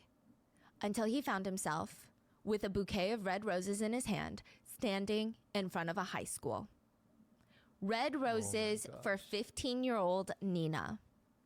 Nina, from the beginning of this story with $300 in her wallet, she had to sit on her hands on the way to Jeffrey Epstein's mansion. She was wearing a white pair of skinny jeans, and she did not want to get it dirty in Wendy's truck. The seats are grimy. I mean, honestly, this whole situation felt grimy, but it's I'm not so even... sorry. Who's Wendy? Wendy is the girl that's introducing her to this rich man who takes massages. Her friend. I see. Wendy is actually her boyfriend's cousin, and she's sitting on her hands in the back, and it's just not a pleasant situation. But if someone asked you, would you rather work part-time at a fast food chain, sweating over burgers in the back, getting greasy, your hair's all sweaty, to make $300 you smell when you get home, or would you rather close your eyes, massage an old rich guy for an hour, and make that same amount of money? When you're 16, 15, 14, I mean, even when you're not, it seems like the choice is kind of easy. Nina doesn't really have a choice now. She's in the back of Wendy's car, hands numb. The GPS is leading them straight to an $18.5 million mansion overlooking the water in Palm Beach. And Wendy, her boyfriend's cousin, the one that's introducing her to the man, is glancing in the rearview mirror. Nina, remember, when he asks how old you are, you say 18. You got it? Oh, hell Nina's kind no. of confused because Oh, nobody in their right hell mind no. would think that she's even 18 or 17 or 16. She's 14. She's 14 or 15? She's 14. Oh my god. Sure. I'm serious. When the man asks your age, you say 18. Yeah. Horrible. Nina smiles at Wendy in the rearview mirror, and the car pulls up to the front gate. It opens up for them. They park in the driveway, and they walk up to a guard. Wendy's acting like she's doing a drug deal. We're here to see Jeff. He nods, and they follow him over to the side door that leads into the kitchen. Nina steps inside, and there's just like a group of adults staring at her. No introductions, nothing. They're just staring her up and down. One of the house guys, I guess one of the house staff, looks at her and says, "Do you want milk and cereal?" I'm good. Wendy's just standing there staring at the man leaning up against the kitchen island. He's looking Nina up and down, and then he just nods. Wendy follows him out of the kitchen, and Nina's so confused, like, what the hell is happening? I mean, clearly they're analyzing Nina, they're looking for something in her, and when he gets back, the middle-aged man, Jeffrey Epstein, tells his assistant, "You can take Nina upstairs." Nina was taken to the godforsaken room with the pink and green couch, where she waited. And she's just staring at all these naked pictures of girls that look way too young. And there's this wooden cabinet with toys inside. And it's just a freaky experience. The door swings open. And there is Jeffrey Epstein standing right behind her in nothing but a towel. It was freaky. It's terrifying. Yo, bro. Nah, dog. Nah, dog. Nah, dog. Nah, nah, nah, nah, nah, nah, nah. Nah, man. This is disgusting. This is disturbing. Oh my god, I can't even talk. Yo, this is actually horrifying, disturbing, disgusting, bro, everything. Oh no. And the fucked up part too is I got recommended to watch this video like a while back, but oh man, that's a good thing. It was a good thing that I was like already prepared to watch this. Well, because I already knew what happened, because it was all over the news for one thing, but like I didn't hear this story. This is just downright horrifying. But she's also 14, so she's thinking, well, technically that's how massages work, right? So even though Nina is not a licensed masseuse, because in the state of Florida you have to be 18, she's thinking this is normal. He's maintaining eye contact with her while he takes off his towel, and he is standing there in front of her, completely nude. She looks down, and his wee-wee is very tiny. Side note, the word... You know, I already know that's not funny. Like, the whole situation is not funny, but... well, why does she have to say it like that? Wee-wee was used with authorities, so that's why I'm using it. But also, it emphasizes how young these girls are. Epstein had a very stern voice, like an angry dad or like a scary teacher. It's a voice of authority. You wouldn't even question it. It sounds that scary. He tells her, take off your clothes. Nina's so scared, she takes off her pants, and then he lays down on the massage table on his stomach. He instructs her to get on top of him to massage his back, and at first it was as normal as a type of massage like this can get, I guess. Like, she's massaging his back with massage oils. But then Epstein turns to his side and starts rubbing his privates on her body. He grabs a device, uses it on her private parts, and then it was over. He grabs a towel to wipe himself off down there and gets off the table. So he did not fully essay her, but it's still essay, you know? Nina was paid $200 for the first time. And unfortunately, Nina was just one of the many victims Epstein had. He had a few ways that he would recruit underage girls for what I feel are assaults, but he... Yeah, guys, this ain't it. This ain't it. This ain't it. I've already said this clearly before, that I don't like reacting to stuff like this, because it's triggering. Yeah, this actually might be like the last time I reacted to something like this. I'm not gonna lie to you, because this is just, no, it rubs me the wrong way inside. I need to be honest. I'm not gonna hold nothing back, guys. I'm not. Calls them massages. The first way was to have girls recruit other girls, children recruiting children, under Epstein's force and guidance. So Wendy, the one that brought Nina to Epstein, she told authorities that just after she turned 17, her friend asked her to come to Epstein's house. That's how she got roped into this. Well, actually, her friend asked her, Yeah, you want to this make shit some gotta money? stop. I mean, who says no to a question like that? So she said yes. Every time I watch these videos and I think of like a freaking predator doing the sick, degenerate shit to these kids, man, I can't help but picture myself as the parent. And then I don't want to bear to imagine my son or daughter being in situations like how these girls were. Like, dude, it rubs me the wrong way. I can't. No. All you have to do is give this man a massage, and you're going to make $200 in like an hour. Wendy goes, and just like Nina, she ends up Piece meeting of with shit. Epstein in the kitchen of his Palm Beach house. And once he gives her the look through and the go ahead, she's escorted to. Yeah, at what cost though? That's your freaking integrity. Your self respect. All that. You got violated. I don't even think no amount of therapy can like reverse what just happened. His bedroom. She sees the young assistant That is Sarah set traumatic. up the massage table, cover it with a sheet, lay out the massage oils, and then she leaves. Well, Wendy's looking around, confused. The door swings open and comes Jeffrey Epstein with nothing but a towel. He drops it. He's completely naked, lays on the massage table, and calls Wendy over. She said, he tried to touch me. I stopped him. I told him, I'll massage you, but I don't want to be touched. Wendy did get naked for the massage, and at the very end, he paid her the agreed upon amount of $200. When he realized Wendy wasn't comfortable with doing more, he offered her a new position. Not to even work a with lot him. of money. Bring him girls to massage him. Each time, he will pay her $200 for the first time, just once. If the girls keep coming back, you don't get that referral fee anymore. Wendy told authorities, so that's what I did.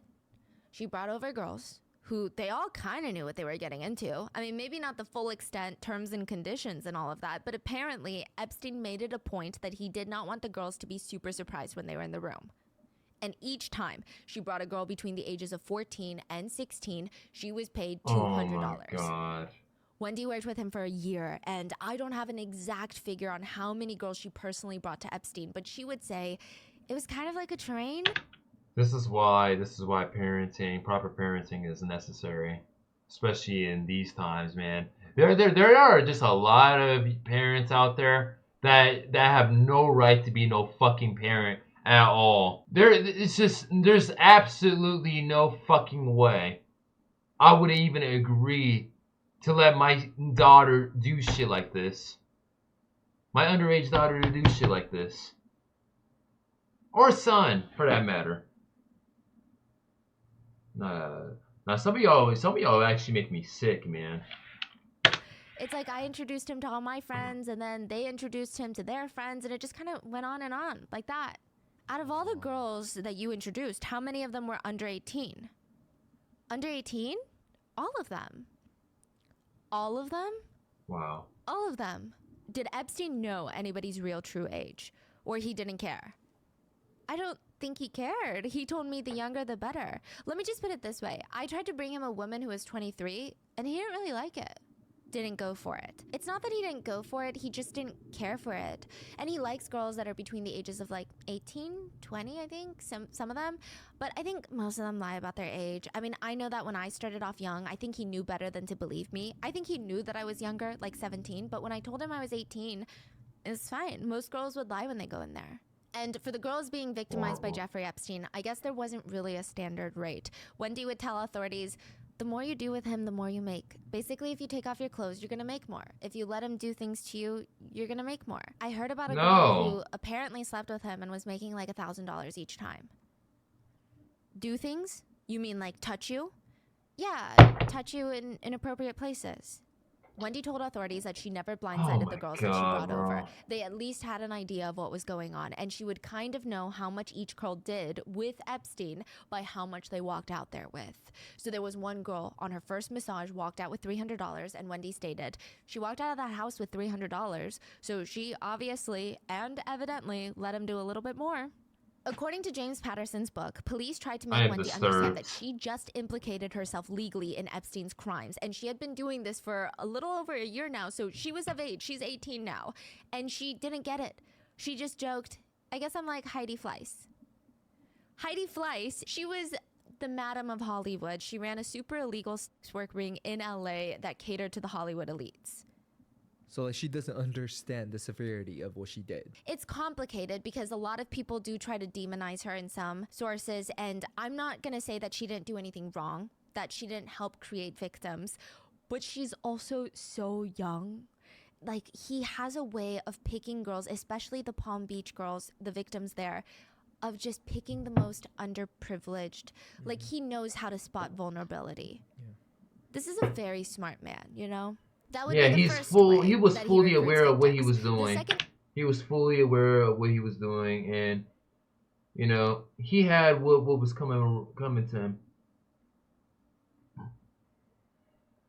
There's no way. There is just no way in hell that a monster like him could just live with himself after doing some shit, sick shit like that for so many years, just because he had all that money and power. He let all that shit get to his head, and then he decided, you know what? I'm gonna commit the most vile, sick shit imaginable. Way Jeffrey Epstein would Freaking recruit makes me girls sick. was through Victoria's Secret. So remember that meme? What is Victoria's Secret? Some people would say it's, oh, the founder was a guy named Victor who loved dressing in more feminine lingerie. Others said, no. It's about the British monarch, Queen Victoria. She was always so prim and proper when she presented herself to the people, but she was known to be secretly very nasty, freaky, dirty, wild in her intimate life, and that is Victoria's secret. Whatever the secret is, the secret was owned by the richest man in Ohio, Leslie Wexner. He owned limited brands, which included Victoria's Secret, Express, Bath and Body Works. I believe they either own or heavily invested in Abercrombie and Fitch as well. I mean, it's a huge corporation. Leslie Wexner is worth $6 billion and has one of the largest privately owned yachts in the world. Well, he did at the time. It was 315 feet long, which, you know, I was like, that's teeny tiny weeny boat. Not that I own any sort of water vessel, but it didn't sound insane until I realized the Statue of Liberty is 300 feet tall. Big Ben is almost exactly as tall as Leslie Wexner's boat is long. Now, Jeffrey Epstein is rich. Leslie Wexner? That's a different league. Leslie Wexner hired Jeffrey Epstein to manage his money, but Epstein did a lot more than that, allegedly. He was kind of like Leslie Wexner's dog. So Leslie Wexner would buy these antique pieces of art for his house. Jeffrey Epstein would invite his former friend Stuart Pivar over, who is this renowned art collector, to come authenticate the pieces, which Stuart would later say they were mostly cheap knockoffs, like it was bad. It wasn't even a good knockoff. When Leslie Wexner wanted to break up with his long-term girlfriend, a woman who had uprooted her life, moved all the way to Ohio, converted to Judaism to be with him, to make him happy, Leslie was like, I can't do it. Jeffrey, go break up with her for me. He would send the dog. He would send the dog Epstein. Allegedly, when Leslie wanted to see Cats, the musical, but he didn't have time to go watch the musical, Jeffrey Epstein called up the cast, flew them to Ohio, and had them personally perform for Leslie. When Leslie finally decided to get married, allegedly, Epstein forced Leslie's soon-to-be wife to sign a prenuptial agreement, had her sign it alone in her law office, then he had Leslie sign it in his office, but he brought along a Sports Illustrated swimsuit model to show Leslie, remind Leslie, don't worry, there's always an endless supply of beautiful women in this world. And he had Leslie sign the prenup agreement on the model's belly. She laid down on the desk, they put the papers on top of her belly, and then he signed his prenuptial agreement for his marriage to not the model. Yeah, but Epstein doesn't do anything for free or even for cheap. In return, he's likely getting paid fat sums of money for managing Leslie's money and his life, but also in return for being this paid bully, really, he's getting access to Victoria's Secret models, or sometimes people with dreams of becoming one.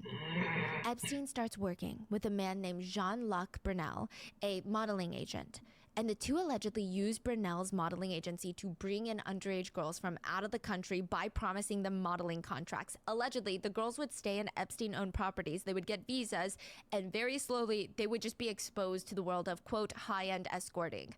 It's likely that Epstein used his known association in the fashion world to Leslie Wexner as a way to be like, see, I'm not a scammer, nor am I trying to take advantage of you. I'm actually best friends with the guy that owns Victoria's Secret.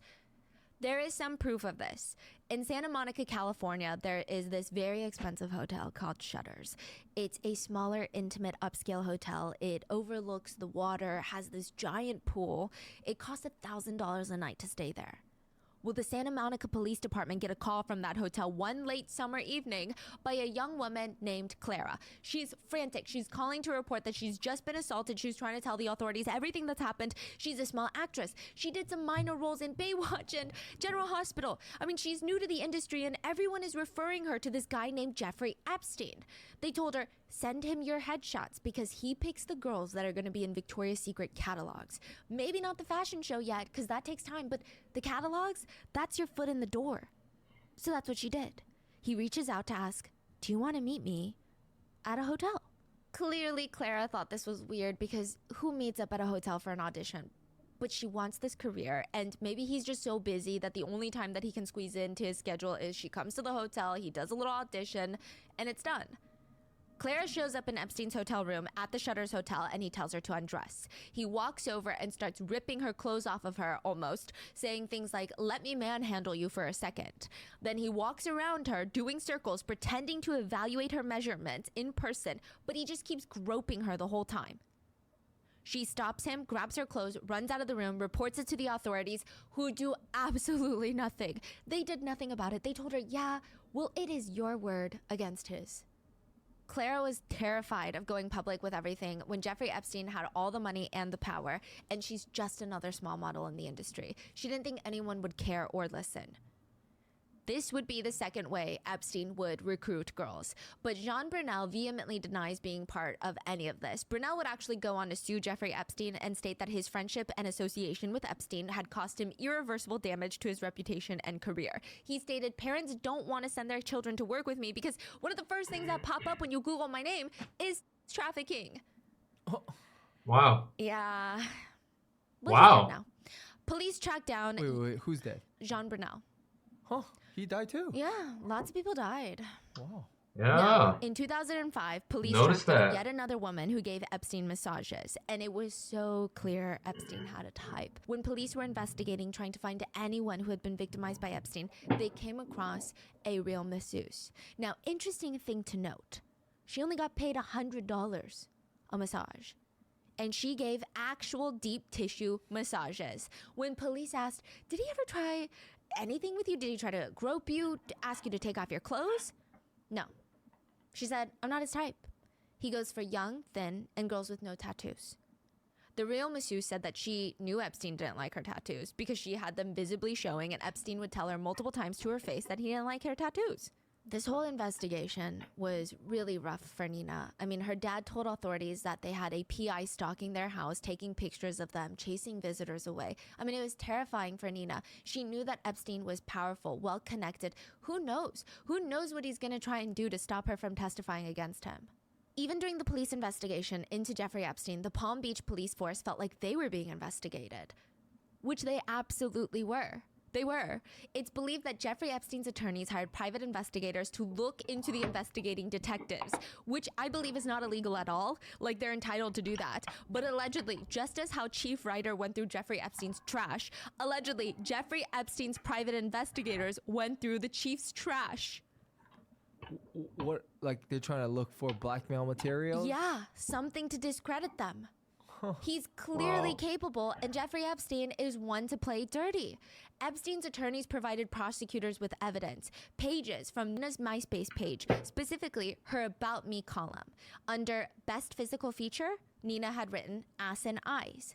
Ever drank? Ever smoked pot? Yes. Ever shoplifted? Lots. Ever skinny dipped? Yeah. Do you want to lose your virginity? Already lost it. Oh, hell no. Epstein's attorneys were trying to use this to discredit her story, which none of it should matter at all, It but shouldn't. it worked. The prosecutor brought these printouts to Nina, shoved them in her face, and started accusing her of all sorts of things, and it just felt like to Nina they were on Epstein's side. Epstein's attorneys basically argued that Epstein was just passionate about massages. They said the massages are therapeutic and spiritually sound for him. That is why he had so many massages. This is crazy. By the way, I Epstein's can't legal even team believe what was I'm hearing. Insane. I mean, talk about a dream team. Not morally, ethically, I think that's up for debate. But talk about on paper a dream team. This was it. He had the attorney who represented O.J. Simpson. The grand jury recommended Epstein be charged with one felony count of solicitation of work. Nothing about underage women. Epstein was released within hours on a $3,000 bail, and by that point, investigators had found 30 victims. They have 30 victims, but they couldn't charge him anything more severe? Is that Yeah. what you're saying? Yeah, it's kind of ridiculous, no? Now, the DA's office Kinda went a step further. ridiculous They is gave an Epstein a understatement. non-prosecution Kind- agreement, basically known as Kind of ridiculous is an understatement. This is just like, wow. announced a sweetheart deal where they stated that he would not be prosecuted in the Southern District of Florida for felony offenses involving abuse of underage girls, so long as Epstein pled guilty to state felony offenses for solicitation of sex work and procurement of minors for sex work. And in this particular district, any of Epstein's co-conspirators would be immune from prosecution for those crimes in this instance. Epstein was facing more than a decade in prison, but with this sweetheart deal that none of his victims knew about before he signed Rightfully it, he would get out in 18 months. Nasty. And because he didn't get much time, there was split reactions from the public. A good chunk of the public, including friends of Epstein, immediately cut ties with him. Whether they did that because they think this guy is horrible and he's been accused of doing heinous things, or because they don't want to be associated with someone like that for their own image, it's unclear. But a big group started hating Epstein after this. Could have been both. But some people Ever thought about like, that? well, because he got so little time compared to what he was being accused of, it was almost a feeling to people of, maybe we don't really know what's going on. Like, maybe there's more to the story, or maybe he's guilty, but he's not that guilty. Epstein's old he's friends guilty. from high school Nah, he's 100%. still defended him, and one said, you know, this is, by the Wow. way, this is when you're 50-something. People How end the up hell do you know what picking your high school buddy is up to and what they're like excuses. now? But he said, Jeffrey's a brilliant and good person. He's also incredibly generous. The problem in Florida... Yeah, he can be degenerate. A brilliant, generous person, but doesn't change the fact that he was also a monster. Why? Okay. As I see it, is he got carried away. Perhaps he was hanging out with the wrong people. Nah. I think he was hanging out with minors. Nah. Another friend stated, I have a son who's dyslexic, and Jeffrey's gotten I'll close to sweep him that over shit the under years. the He got rug him like into it's music, nothing. bought him his first piano, and as he got to school and had difficulty in studying, Jeffrey got him interested in taking flying lessons. Which, yeah, is very typical. Predatory men who are usually only dangerous to those that they see as prey. And in this situation, it was women and children, and not those people who are trying to be his character witnesses. At this point, after the very first sweetheart deal, there's mixed reviews on Jeffrey Epstein. He was not publicly seen as the Jeffrey Epstein that he is seen as today. I think over the next 10 years, the public will shift. But immediately, in like 2008, it wasn't like that. In an interview with New York Magazine, the reporter talked to Epstein about his whole, quote, legal ordeal. That's what the journalist called it. Your legal ordeal. Not your crimes, your legal ordeal. And the journalist said, you know, it's kind of like the Icarus story. Someone who flies too close to the sun. Which is already kind of a bold statement, but Epstein responds, did Icarus like massages? Jeffrey Epstein alluded to the idea that his playfulness had unintended consequences, and he said, this is what happens with wealth. There are unexpected burdens as well as benefits. I'm not blameless. Since then, since his sweetheart deal, Epstein told the journalist he hired a board of directors, his friends, who would counsel him on his behavior. So kind of like a board of directors for a company, but for him, he also hired a full-time masseuse, a man. While in prison, if you tried to email Jeffrey Epstein, he had an automatic reply set up that would read, on vacation. Now, Epstein could have paid for the bail for every single inmate in the prison that he was in, but he didn't because he was very busy running the prison. It stated that Epstein's prison was so relaxed, he basically got a whole wing to himself. His cell door was never even really locked. He was able to move freely about in the common areas, watch TV, and within 3.5 months, he didn't even need to stay in the prison anymore. He was free to leave for, quote, work release, meaning he could leave the prison for 16 hours a day, 6 days a week. He was allowed to have visitors, women, girlfriends, female assistants that were allegedly involved in everything. It was bizarre. Why is that? Is it just a very relaxed prison Yeah. for rich? Yeah. Okay. He only stayed there for 13 months. He was released with an ankle monitor, which sounds okay. At least he got an ankle monitor, right? No, he was still allowed to take his jet and go on work trips to all of his different homes and even to his private island. For exercise, he was allowed to take long walks around Palm Beach, even in busy shopping centers for exercise. So I don't know what that ankle monitor was doing. Wow. His like legal team just did all of that for Yeah. him, and he's basically free. He got like nothing. I mean, nothing. The only, quote, annoying thing he had to do, if you could even call it that, was register as a level 3 offender, which is the highest level and is categorized as high risk of reoffending. But it's Jeffrey Epstein. He's loaded. What does that mean to him? Nothing. Nothing. And Absolutely oddly, nothing. He's not allowed to watch X-rated videos on the internet. I don't know. What? That's like part of his probation. Jeffrey Epstein That is ridiculous. was a free man again, July 22nd, 2009. And for a decade, he would live his life as normal, flying between his private residences, mingling with the ultra elites of society, visiting his private island, and creating more victims. He made victims after his first prison release. He would meet women and victimize them. He would meet girls and victimize them. He would also hang out with Prince Andrew afterwards. Bro didn't learn his lesson at all, as you can see. While he's free, the public is starting to slowly get more and more intrigued by Jeffrey Epstein in his case. A big part of that was one of the house men that worked closely with Epstein tried to sell a list, a little black book of clients, if you will. He stated that in this list named all the underage girls in places where Epstein had taken all the underage girls.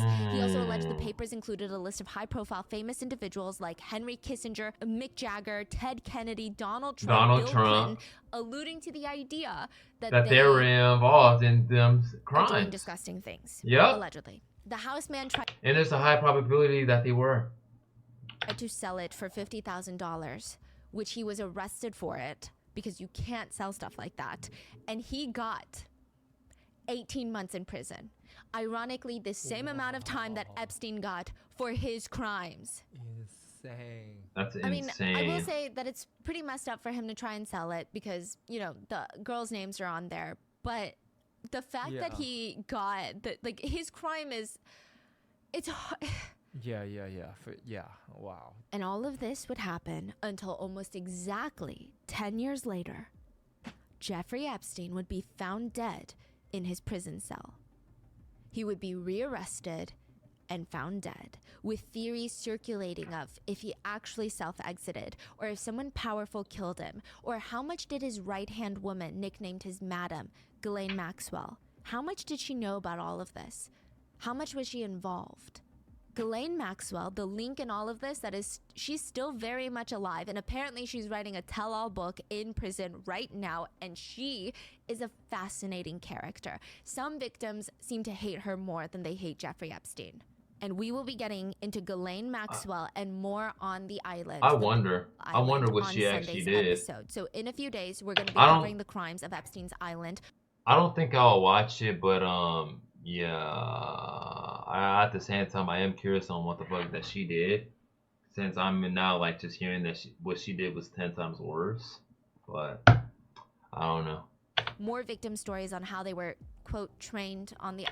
Also, by the way, I did in fact react to this video with my homies weeks back, but for some odd reason, the audio and footage in that video was very like bad. I don't know what was wrong with it, but I know that video got requested for me to react to. But for that person who requested me to watch it, for you like watching, yeah, I already watched that video, and yeah, for some reason it was bad. It came out bad when it came to editing. So I don't want to just react to it again and then it's not authentic. But if you got like another video you want me to react to, I'll gladly do it. And I'll like make sure that it's it's working fine. But yeah, make sure to go subscribe to Rada Mango, as she provides crazy content, as I said earlier. And yeah, I don't really have too much of an opinion on this whole Jeffrey Epstein case, because I already like I said, I already knew about it beforehand. And yeah, this man did a lot of sick shit. Oh man, I feel like more and more things are about to like creep up to the surface. I'm like 100% sure of it. I really wonder if Trump and all them other people did in fact commit them crimes. I mean, I'm certain that they did at this point, because, bro, like I said, the industry is corrupted as it is, and it's filled with a lot of PDF files and this shit. So yeah, you guys make sure you guys stay safe, and yeah, you guys have a good one. I'll provide a link to this video in the description below. I'll also provide a link to my social media accounts you guys can follow, as well as my Patreon. Yeah, don't forget that. Make sure to go follow my Twitch. It is, once it loads up, InGriffin9. I'll be doing daily live streams on here as per usual. I'll always be consistent on there.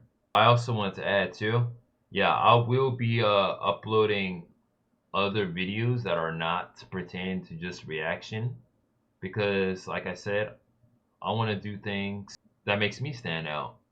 I'm probably gonna start talking about, other things, but who knows? Who knows? But yeah, I just want you guys to stay tuned for that. Anyways, I'm not gonna keep y'all. Thank you all for watching, and peace out. Let's reach 1,000 subscribers. Let's get it!